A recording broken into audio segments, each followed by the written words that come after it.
भारत की धरती ने कई महान लोगों को जन्म दिया है, लेकिन कुछ लोग ऐसे होते हैं जो केवल इतिहास नहीं बनाते बल्कि आने वाली पीढ़ियों को सपने देखना सिखाते हैं। आज हम बात कर रहे हैं भारत के मिसाइल मैन, एक महान वैज्ञानिक, एक सच्चे शिक्षक और करोड़ों युवाओं के आदर्श डॉ. अब्दुल कलाम की।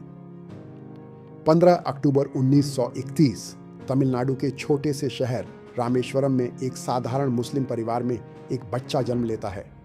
नाम रखा जाता है अवुल पकीर जैनुलाब्दीन अब्दुल कलाम।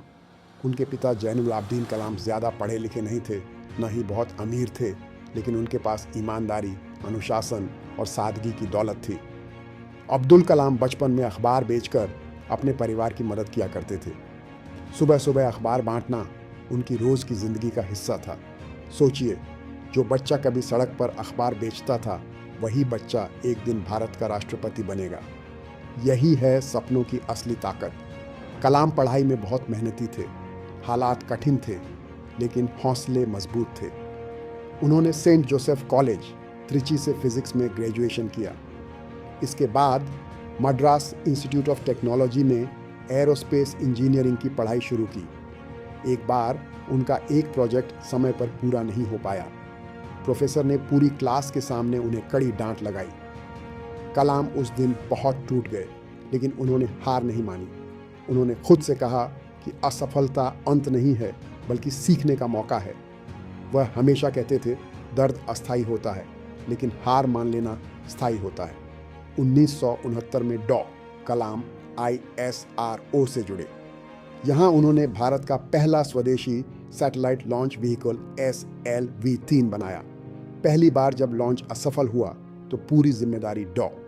कलाम ने अपने ऊपर ले ली, लेकिन जब अगला लॉन्च सफल हुआ तो पूरा श्रेय अपनी टीम को दे दिया। यही था उनके नेतृत्व का सबसे बड़ा गुण।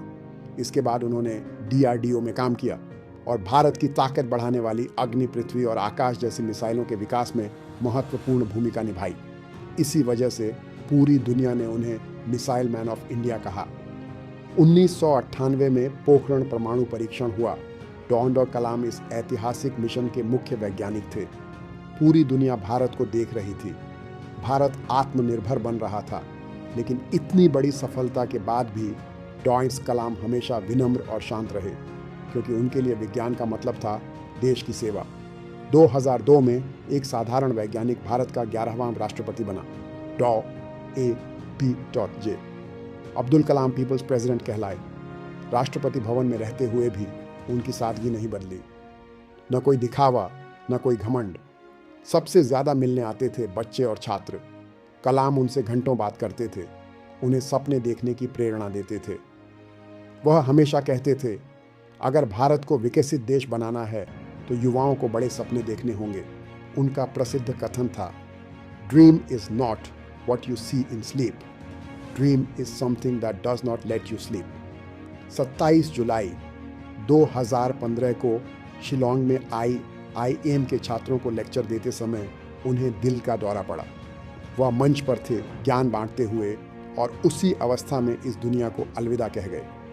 एक शिक्षक की तरह, एक सच्चे राष्ट्र सेवक की तरह। डॉ. अब्दुल कलाम आज हमारे बीच नहीं हैं, लेकिन उनके विचार, उनके सपने और उनकी प्रेरणा हर युवा के दिल में जिंदा है। अगर एक गरीब अखबार बेचने वाला बच्चा भारत का राष्ट्रपति बन सकता है, तो आप भी कुछ भी बन सकते हैं। ज़रूरत है सिर्फ मेहनत, ईमानदारी और खुद पर विश्वास की।